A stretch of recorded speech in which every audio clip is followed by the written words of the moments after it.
For our COBT listeners and viewers, it's Maynard, Brett, and Bill Flores on the road in Georgia. We made a trip that we've been wanting to make for a while now. As you know, we're extremely curious and supportive about nuclear, and this is now the capital of the nuclear world. We're just outside of Augusta, Georgia, at the Vogtle plant, which Southern Company, as you've probably heard, Unit 4 just turned on, Unit 3 turned on last year, but it is now the largest single clean energy facility in the United States, and it's the most modern nuclear plant in the world. Today's events, we took a tour and we've had some great discussion. We want to thank the Southern Company for making this possible. Also our friends at Georgia Power, Oglethorpe, the Municipal Electric Authority of Georgia, as well as Dalton Utilities. They're all owners here and made today possible. And then let me get to our guests. We've got John Williams. He's a Senior Vice President with Southern Nuclear, in charge of technical services and external affairs. And also our good friends from the NEI are here. John Kotek, he's also a Senior Vice President for Policy and Public Affairs, and he joined us today. So we've got a group of 5 of us. It's been fantastic, guys. We got in last night. Brett picked us up. He used his ice-powered rental vehicle as opposed to his electric vehicle. He says he could have made it. He said he might have had enough range. We don't know. But anyway, great to be with you guys. John, thank you so much for the tour. I know you can see some of this if you're watching as well as listening. The site is incredible. I mean, these you're drawn right to the water. To the water towers, for those of us who are not experts, but then the reactors are right here behind us. It's an incredible site. Great job. Congratulations. John, let me start with you. Before your current job, you were actually a VP here at Vogtle. So watching everything happen, trying to manage it, it's been a crazy few years for you. That's exactly right. So first, welcome and thanks for coming. We're so glad you guys could be here today and see what we're very proud of that we've accomplished for the people of Georgia. So yeah, I spent the last 3 years here at Vogtle. I came here in 2001 as the Vice President of Business Operation. I was responsible for project controls, which had cost and schedule, and and risk management and commercial relations and things. So a lot of fun times here as we work to finish. But I got to really see these units essentially from hot functional testing through all the final commissioning and testing of these units until now they're in service for the benefit of the people of Georgia, and we are just so thrilled to have these units on the grid right now. So one thing, John, Brett's obviously in charge of nuclear at Veriton, so he knows so much of this, but for us, for me, there's 4 units here. Yep. The first 2 were built in the 80s. They're also Westinghouse designs, but then the next 2 that came on in the last 23 and 24, they're also Westinghouse, but they're different. Would you talk about the 4 units and what these latest 2, how they're improved, if you will? Sure. So all 4 units are Westinghouse units, as you mentioned. The first 2 are Westinghouse, what we call 4-loop pressurized water reactors. The 2 new units are the AP1000s, which stand for Advanced Passive 1000, and in its name really tells you the big evolution in technology for these units, which is the passive safety features that they use. So these units are intended to, we have large tanks of water inside of our containment vessel, and we have a large tank of water on the top of the unit, and those tanks of water are intended to, through natural circulation with no forced pumps or no cooling, to provide cooling to the reactor in the event that something here happens that we don't expect. And so we don't rely on external power. We don't rely, as I said, on motors and pumps and valves. It's all about passive features, natural circulation, and just letting physics do its job to remove the heat from these reactors to make sure that they're safe for our customers. So one thing you said, John, I think it got our attention, was that when you knew you guys were done, because I think you told me you decided to build these, was it 2009, 3 and 4? That's right. In the mid-2000s, 2007, 2009 was when the decisions were being made to move forward with these units. So you said, we're a go, and then you finished them, and your comment was, you used to have this contractor lot where everybody comes that's building them, and then suddenly one day nobody's there anymore. So it's like, hey, I think we're finished. That's exactly right. So we're in kind of in that site finishing phase right now as we restore all our laydown areas to the natural area. We've planted 80,000 trees so far this year. Got another 70,000 to go. But we did. Where our 9,000 contractors parked, we pulled it all up, and it's now a nice meadow. And but that was a big moment for our workers that we're done. That we have finished. These units are in service. They're providing clean, safe, reliable, affordable energy for the people of Georgia. And that was it's kind of a big change for those of us that have been here for a couple of years. The workforce, I think you said, you'll give me the right numbers, but like 9,000 sort of craftsmen, 11,000 total, and I'm sure it was more at certain times. But those people, like, where did they come from? Where did they stay? Where did they go? Like, the people who built these facilities, tell us about them. Sure. So at peak construction, we had about 9,000 craft workers on site. Total population on site, more than 11,000. So engineers, field engineers, technical operators, things like that. Everybody to do that. We had all of the trades here, and we were very fortunate to have a great partnership with labor to build these units, and they were just a tremendous supporter from the very beginning all the way to the very end. Most of our workers were local. About a little more than half were local to Georgia. But we had workers from all over the nation that moved to Vogtle to live in the RV parks and trailer parks that you probably saw driving to the site this morning. I mean, there were people everywhere, and it was just tremendous for this local community. Just a boom for the restaurants and the dry cleaners and everybody to have so many workers kind of concentrated here, all working to build Vogtle. All right, John Kotek, from the NEI's perspective, you're watching this. Of course, you've been here many times, but you're watching the U.S., the globe. Like, what would you say when you think about these two units turning on? How impactful is that to the nuclear discussion that's happening globally? Yeah, it's tremendously impactful. Shows we can do it, shows the technology works and works very well. The performance of the 2 units here and the 4 that have been built at the locations has been fantastic.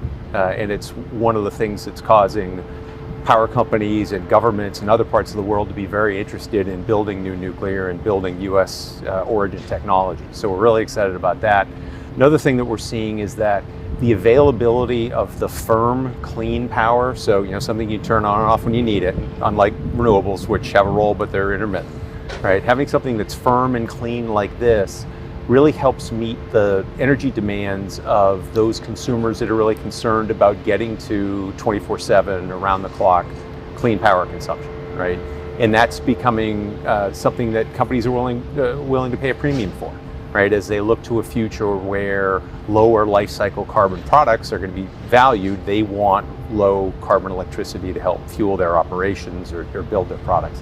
And so as a result, we've seen, just here in Georgia, for example, the fact that they had 2 new large sources of firm clean power coming online is part of what brought a lot of businesses to the state, auto manufacturers, manufacturing facilities, that were looking to move to a location with cleaner electricity. Now with these units, I think he told us more than half the power generated in Georgia is from low carbon resources. That is an economic development tool that is extraordinarily valuable and has helped Georgia become one of the most fast-growing states, fast-growing economies in the country. Other parts of the U.S. are looking at that and they're saying, how do we get in on that action? Well, and we're here. Obviously, others come. I think, John, you told us almost every Georgia elected official has come at least once. All the DOE secretaries since this started have come. International people come. Like, this thing, you're pretty busy putting up with people like us, but it's all good. That's right. I don't think there's a teenager within 100 miles that hasn't been to Vogtle. But everybody has come to Vogtle. It's a good school trip. It is. It's a great school trip.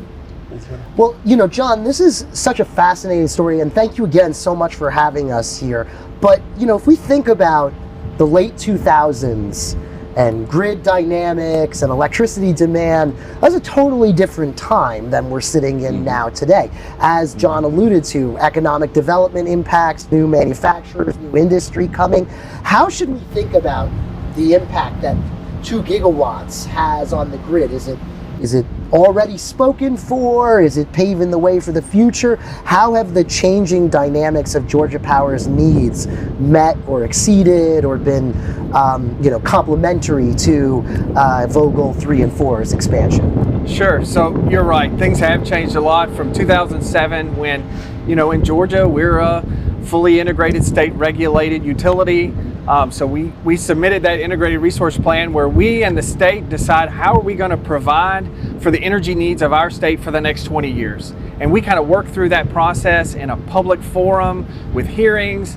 And we agreed that at that time that it made sense to kind of start thinking about nuclear. Natural gas was really expensive then. I think, $8, $9 per million BTU. We needed additional base load generation in the 20s. And so we started kind of looking at that process. The world is very different now, but throughout that whole time, I think we believed in 2007, just like we believe today, that these units were the right thing for our customer. And we are thrilled that we persevered through the many challenges that we've had so that we have 2,200 megawatts of carbon-free energy to put on the grid for the benefit of all of our customers, including the manufacturing that we've talked about, but even for the residential customers. When these units are online, our residential customers are paying less for their electricity than they would otherwise. That's a win for all our customers. And I got to give a shout out to you all. I think it was earlier this year, you had Rob Gramlich on from Grid Strategies talking about his report, the era of flat power demand is over. And that opened a lot of eyes, right? Frankly, I don't think a lot of people had taken notice of that report until you folks put it out there front and center. And it helped policymakers, people in the energy world like us, but folks on Capitol Hill and in the administration recognize there's this bow wave of new demand coming, being driven by AI and data centers in addition to onshoring manufacturing again. And it's just demonstrated the foresight that Georgia had bringing on these firm clean power assets, and it's showing the value. If you can bring more on, there's a lot of power demand out there that will locate in your region if you've got that available. So Bill, we got to get you in here. For people who don't know you, you've got a long energy experience. You were in Congress for 10 years on the natural resources and all those energy policy making discussions. You were right in them. Are you just blown away by where we are now and here? Like, what are some of your impressions from this morning? Well, most of my impressions from this morning, I think, reinforce where I have been moving for the last few years. And that is that nuclear power is the ultimate dispatchable, reliable, zero carbon energy source that is going to power this country if our policymakers will make good decisions. And so this reinforced my view. And the aha moments for me were that what the variable cost of the power is here today, which is really inexpensive for consumers and businesses. The second thing is how much variability that the AP 1000 units have in terms of how much you can modify their power output to follow load if you need to. That was surprising. My understanding before about nuclear is it's either on or off. It has to run at 100% or it's basically down at idle.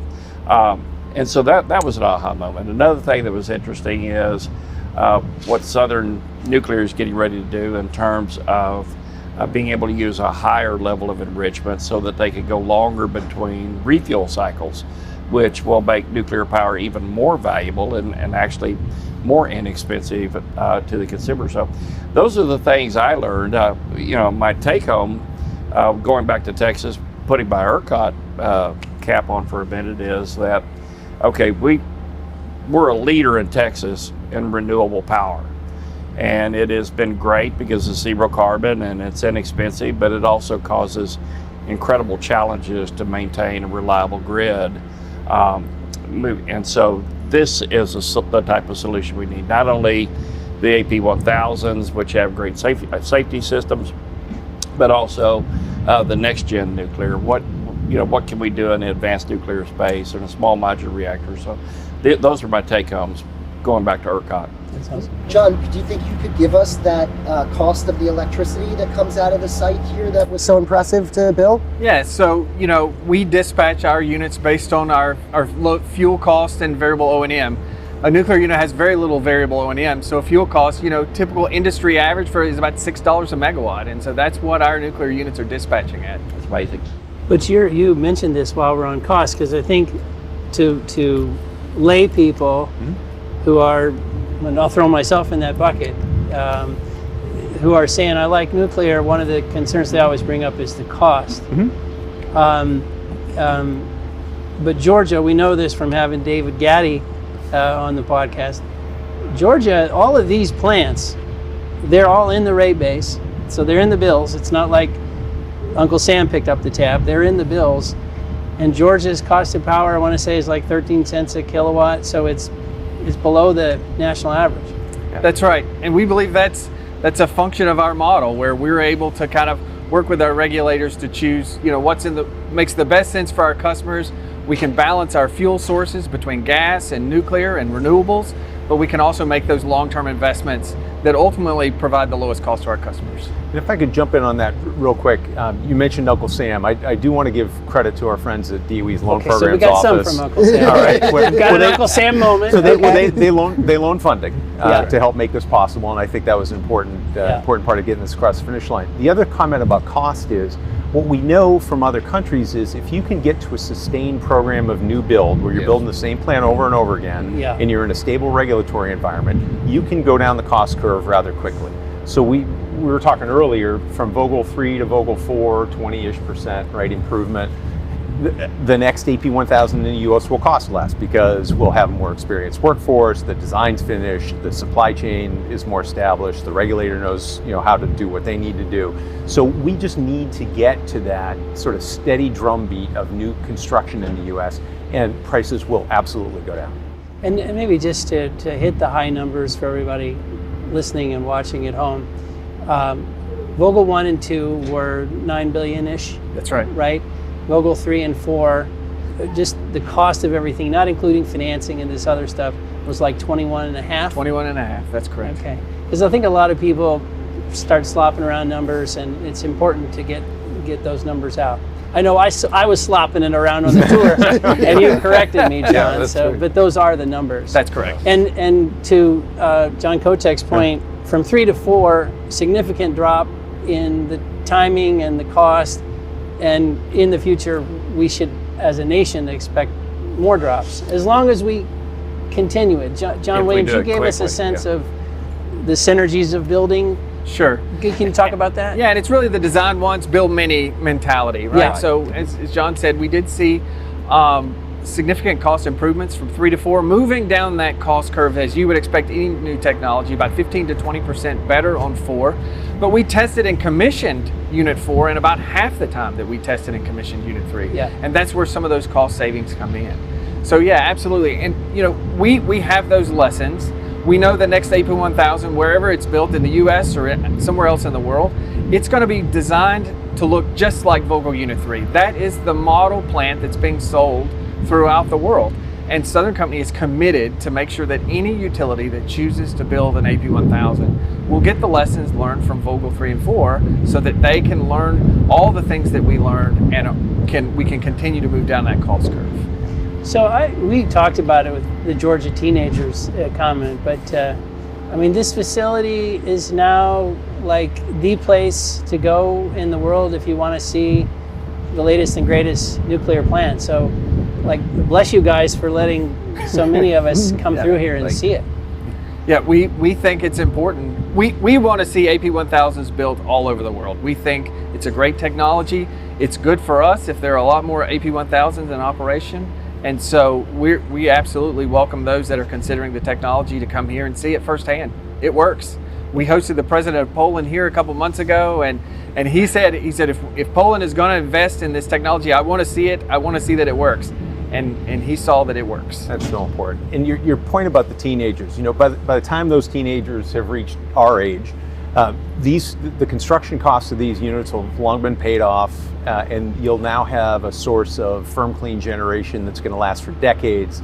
And like today's plants run at about 3 cents a kilowatt hour, right? There isn't a public service commission member in the country who wouldn't kill for firm clean power at 3 cents a kilowatt hour, right? And so it really is something. David Gaddy made this point, right? This is something you're doing, and future generations are going to benefit from it. And those teenagers, these units are going to be running long after you and I are gone, Yep. right? These units are going to run for 60 to 80, maybe even 100 years. That's still 2100. Those teenagers are going to be running these units.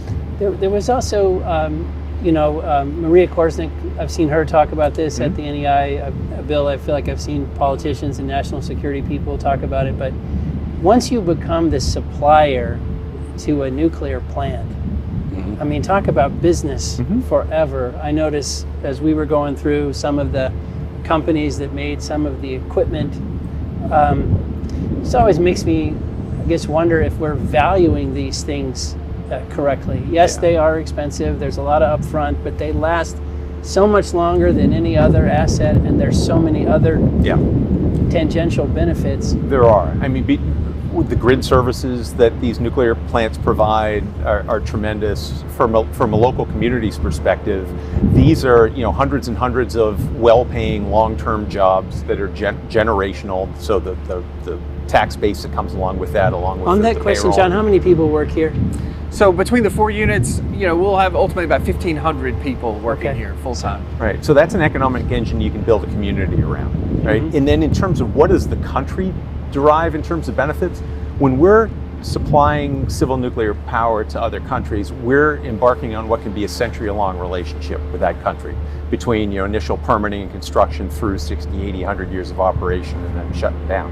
And of course you're working with them on safe operations and training their operators and helping their regulator get up to speed. But you're also working on things like physical and cyber security, on spent fuel management, non-proliferation behaviors, a lot of things where you want the US to be the one that's setting the global standard. So when our industry is succeeding overseas, our country is benefiting. And we're seeing policymakers starting to embrace that understanding and start to bring forward policies that are helping us succeed both domestically and overseas. That's what I'd like to see. I'd like to see our policymakers, appreciate the value of being a powerhouse when it comes to nuclear energy. I mean, I think a lot of policymakers understand the value that we're the world's largest LNG exporter. That's providing fuels from a friendly source to our allies around the world. We ought to be doing the same thing and taking a moonshot approach to being the nuclear energy supplier of choice for the entire free world. John, this is such an inspiring and fantastic story, but we'd be remiss if we didn't at least touch on some of the, how we got here, right? Sure. And it, as Maynard alluded to, there is a dialogue around cost and schedule that did impact the construction of this plant.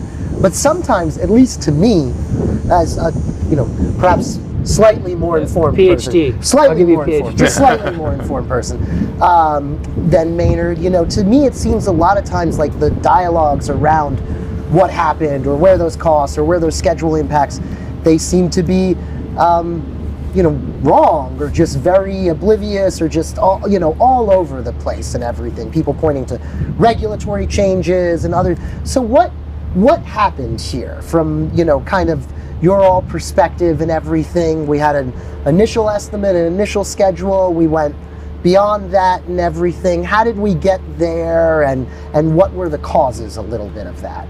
Sure. So go back to the late 2000s when we certified this plant. So Georgia Power and our co-owners, we had a fixed price engineering procurement construction contract with Westinghouse for 2 AP1000s for roughly $14 billion. And that's how this started. That's how we certified. That's how we all began. And Westinghouse started construction here. But in 2011, we had the events in Japan. And so that impacted us from a licensing perspective, and it delayed us receiving our combined construction and operating license for about a year. And so we began sort of experiencing those delays there. But then moved forward into 2017 when Westinghouse, our prime contractor, went bankrupt. And we were left with, we were partially built and we had to make a decision at the time. We had to re-estimate the cost to complete. We had to go back. Each of the owners had to say, yes, we're willing to go in at this estimate. And then we had to go back to the Public Service Commission here in Georgia and say, hey, this is now what we believe it will cost to finish these units. And so we restructured the organization. So Southern Nuclear became the contractor, working with Westinghouse and Bechtel to finish the work. And then we agreed with the agreement of the Public Service Commission to move forward at the end of 2017, which we did. And then move forward to 2020 when COVID did not happen here as well, right? It happened everywhere in the world. And so while most of the world was sitting at home and working from home, we continued to build Plant Vogtle. And so we built a medical village on site because protecting our workers was the most important thing, because we knew we had to keep going, but we also knew we had to protect our workers. And so we did. And we kept moving forward. And I go back to that partnership with labor and working together to how we did that. And now we're done, right? So now we have these 2 units in service. It's a long story, a lot has happened, but during that whole process, we hadn't built a nuclear unit in this country from start to finish in more than 30 years. So we rebuilt a workforce. We had to train craft and engineers to understand what it takes to build nuclear units. We had to kind of reacclimate ourselves to the codes and the requirements that it takes to build nuclear units. And then we had to rebuild a supply chain that doesn't exist in the United States to kind of provide all of the equipment that we need for these units to safely run. It's a long story and a lot has happened, but the good thing is, so we've done it and we've learned so much doing it, and we know that the next one will benefit from what we've done here at Vogtle. And so, yeah, there's a lot has happened, a lot of challenges. It was the right thing to do. It was the right thing to do at the beginning, and it's the right thing to do now to have these units in service for our customers. And just one because I don't think people recognize or get this distinction that well. The role that Westinghouse took on at first in this process was very different than sort of the Westinghouse role in Vogtle 1 and 2 and what you would traditionally see in EPC contracts. There were a lot of dynamics and innovative and different things going on, and people taking on new roles when you started this construction project, right? That's right. Historically, Westinghouse has just been the nuclear steam supply system supplier for the project, and then you would have an architect engineer firm that would come in and design it and lead the construction. But Westinghouse took the whole thing at the beginning of this, and there was a consortium that evolved over time. But yeah, it was a little bit different model that they had taken in previous builds. One of the things I think it's important that we talked about earlier today, John, and you brought it up again during your commentary, is that you had to rebuild the supply chain, and that includes craftsmen and all the other pieces that go into a specialty construction project like Vogtle 3 and 4. But you spoke about those things have a half-life and they decline over time. And so these 2 plants are the first new build plants in 30 years. Now there's not anything under construction. So what happens if we don't start repeating this pretty soon again and again around the country? That's right. Yeah, I do use the term half-life. I am a nuclear engineer. But the idea is, with some amount of time, we're losing half of our experience and expertise, and we believe we've probably been through one half-life. As most of our craft left here, the middle of last year, and they're probably building data centers for all I know. But they're off doing other things, building other things, because there are no nuclear plants under construction today. Yeah. And one thing I think is worth adding to this conversation about cost, I think the company, your Public Utility Commission, and the legislature deserve a lot of credit, because as you went forward to this project, you built in protections. You got things like construction work in progress where you could pay off loans as you went instead of letting interest charges build up. All told, even though the cost was more and the schedule was more than anticipated, the impact to ratepayers was a lot different than was forecasted at the beginning of the project. That's right, John. We expected a 10% increase in rates, and that was what the rate increase was when we placed the last unit in service. Yeah, so I mean, kudos to all involved here in making that work the way they did. Well, and tell me if this is a flawed comment, but you priced up 2 of them at $14 billion originally. If you take the cost of Vogtle 4, if someone takes the cost of Vogtle 4 and just goes and builds 2 today, isn't it close to $14 billion? Yeah, I mean, I know we're not quoting plants here, but I guess my point is on the second one, you kind of got the cost. That's right. You We got saw it down costs a come lot. down. We expect costs to come down further. We've seen a lot of inflation over the last couple of years, which others have seen. So, that's going to have an impact on what those next units will cost. Yeah. But there's some great materials out there. The DOE liftoff report, there's a great MIT study that really kind of lay out what we think those next one would cost, and we think those are fairly accurate.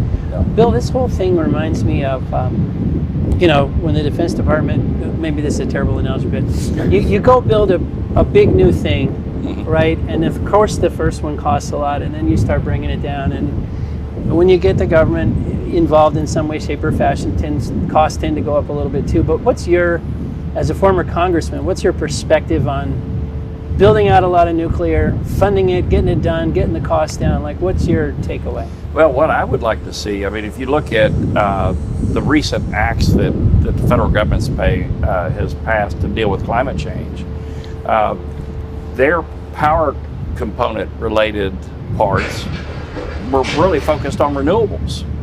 Yeah. And if you really want to have reliable zero carbon energy, they should have focused the benefits on this type of technology, or been technology agnostic instead of focusing on building out wind and solar.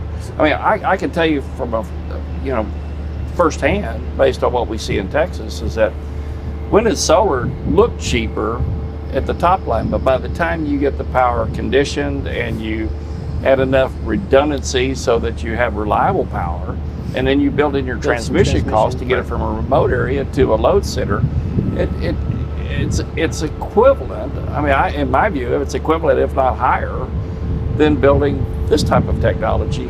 So if the focus was really on climate change and zero carbon, the recent legislation that Congress passed should have been focused on what gets you the reliable zero carbon energy. So this comes up a lot, Bill. I mean, I guess the amazing thing about nuclear, it seems to be the thing that Republicans and Democrats agree on. They're starting to. They're starting to. Yeah. So it's one of those rare animals. Yeah.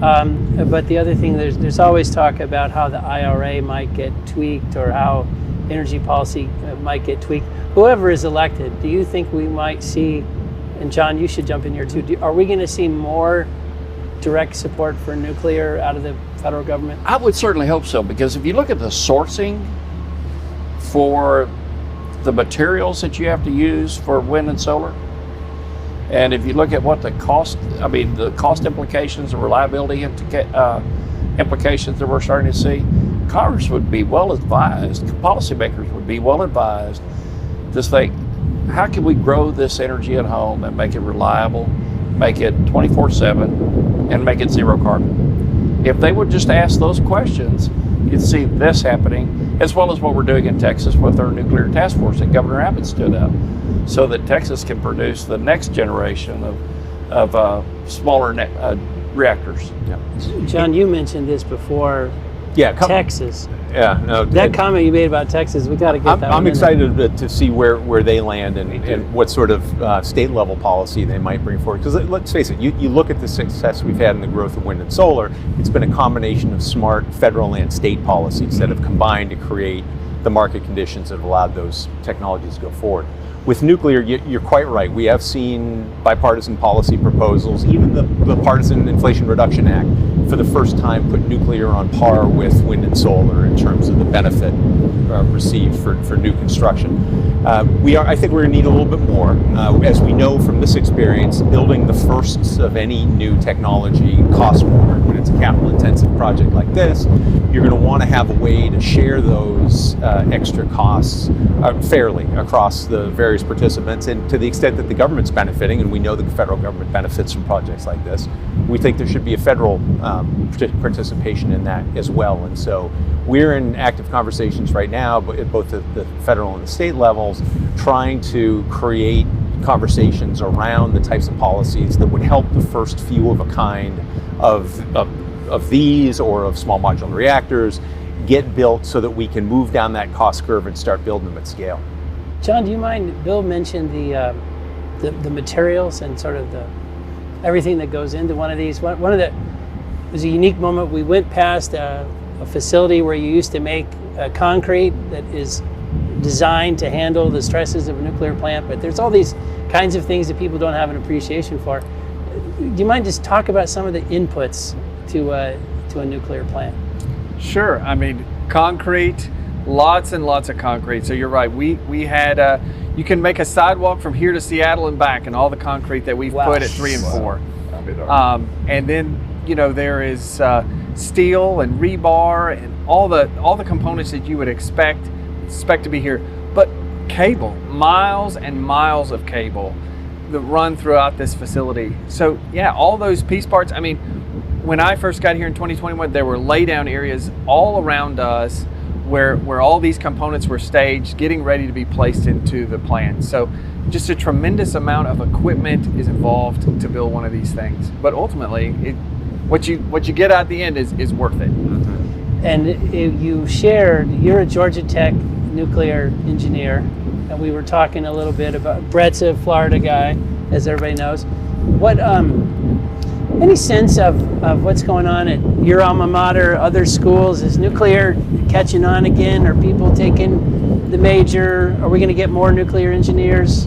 Are you guys getting a lot of internship applications and everything? We are. We absolutely are. But I get the pleasure of sitting on the external advisory board for Georgia Tech's nuclear engineering program, and I have seen our enrollment jump threefold really in the last year. So yeah, I think as these young people are looking for how are we going to have energy, and they're actually coming at it from an environmentally friendly climate change focus.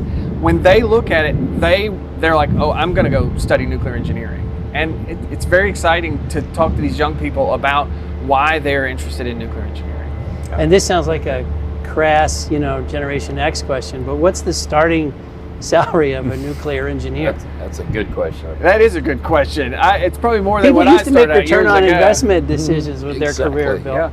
Yeah, they're getting paid more than people that hang solar panels, that's for sure. Yeah, well, it's a lot more. The last data I saw from a couple of years ago, nuclear engineering was, if not the highest paid, it was in the top 3 professions for newly minted grads. I'm a University of Illinois nuke, so I got to give them a shout out. And what I see, everybody's got to get their school in here. You Here have comes to. a You whoop. have to. Here comes a whoop. I would hear it if I didn't. Now, funny moment in the A&M Notre Dame game. Brett's watching on a game day, and somebody held up a I heart nuclear energy. nuclear energy. That's good. So things are changing. Did any I pay for that, or?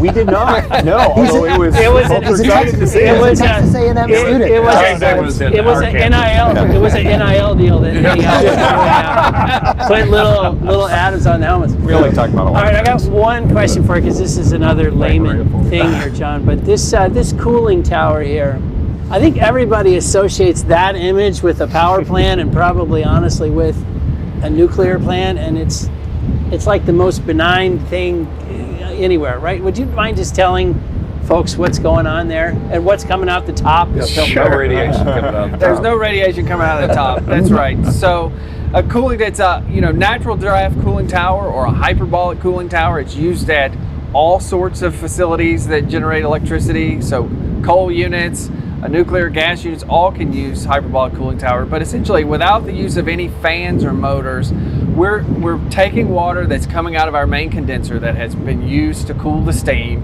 and that water's coming to the cooling tower, and it's spraying out over a series of fill material. And that the change in temperature associated as that water comes down through the fill material pulls air into the intake at the lower part and cools that water. So we can do that. It's no power, no motors, no fans, no nothing. Just natural draft. That thing, for everybody's benefit, that's basically hollow inside. Yeah, exactly. Yeah.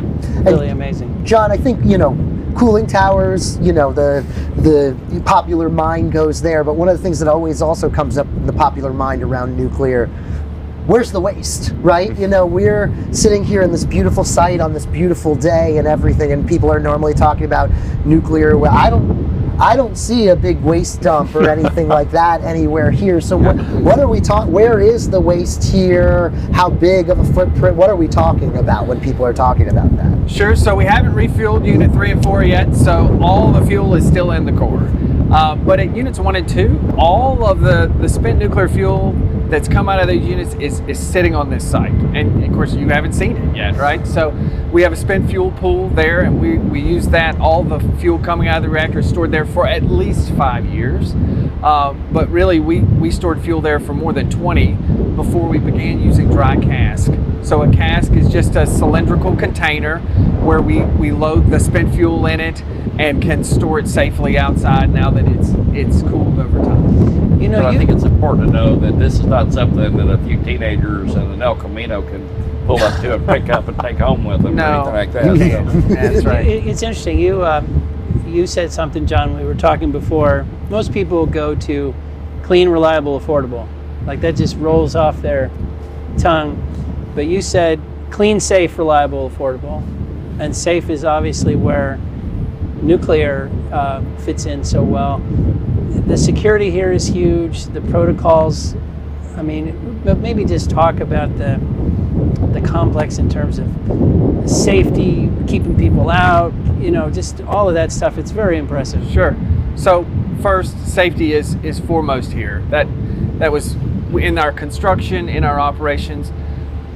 Southern Company will celebrate 50 years of operating nuclear facilities this fall. Wow. And we had the ability to build these new units because we have safely operated in our communities for a long time. And that is the most important thing that we do each and every day. I think you said you have 8 nuclear power plants on 3 different locations. That's correct. Yeah, and Plant Hatch Unit 1 is our oldest. It'll turn 50 this fall.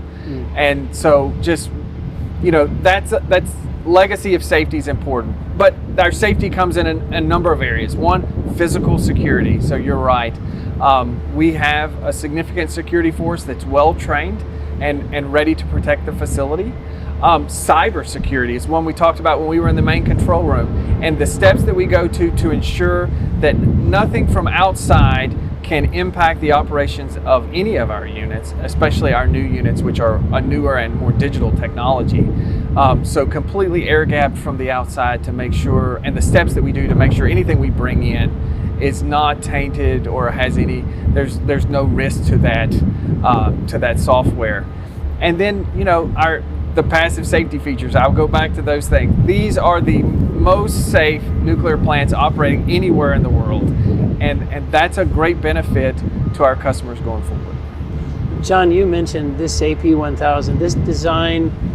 There are others around the world. Talk to us about how NEI sees this design and the ability to kind of replicate it out. Yeah, certainly. This design is the one that our friends in Poland are looking to build, but you've got other countries, particularly in Central and Eastern Europe, where they've frankly become, as a result of the Russia's aggression in Ukraine, they've really desire to move away from Russian gas, and so they're looking to establish relationships with the U.S. to build nuclear. You've also got other designs. GE, Hitachi in there, small modular reactor, Holtec has one, Westinghouse has one. Our friends at NuScale, of course. So there are a lot of designs there that are looking to be commercialized both here and abroad. Ontario Power Generation in Canada is building the first BWR X300, for example.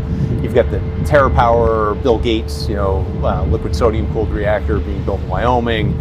X Energy gas-cooled reactor. It's being built with Dow in the state of Texas to help power and provide process heat to a chemical facility there. So just dozens and dozens of new technologies coming to market. Do you think, John, I think I have this right, like the Japanese at their peak were building like a new nuclear plant once every 4 years, maybe? Oh, that's right. Are we ever going to see that kind of nuclear building again? We can. It can be done. Other countries have done it, to your point. South Korea did it. Our friends in the UAE, they got better as they went along and were building very efficiently. And so we know it can be done. We've just got to get to that sustained program and new build. And everybody wonders, are we going to build another AP1000 in the U.S. anywhere? Like, what do you think? So I can't point to a particular company or companies that will, but I'm quite confident that we will see more built in the U.S. Well, it's just absolutely such a tour de force of engineering and ingenuity and determination. The people here, it's phenomenal. It's just, we got so many pictures. I think there's one we missed, but when you come in, I guess it's from the north, I'm losing my directions a little bit, but you can see the cooling towers and a big American flag, and of course the units behind it. I mean, it's so cool. You're to be congratulated, everybody who was involved here. Thanks very much. As I said, we're very proud of what we've done. More than 35,000 workers work to bring these units into a reality. And it's a great thing for our country, it's a great thing for our company, it's a great thing for our customers. Well, John, thank you so much for the tour, and to everyone who made it possible. John Kotek, thanks for joining. Thanks for having me. Bill Flores, thanks for being a senior advisor with Veriton. Glad to We be back. really appreciate you, and thank you, Brett, for bringing nuclear knowledge to Veriton. We appreciate it. I'm just so excited to be here. Thank you, everybody.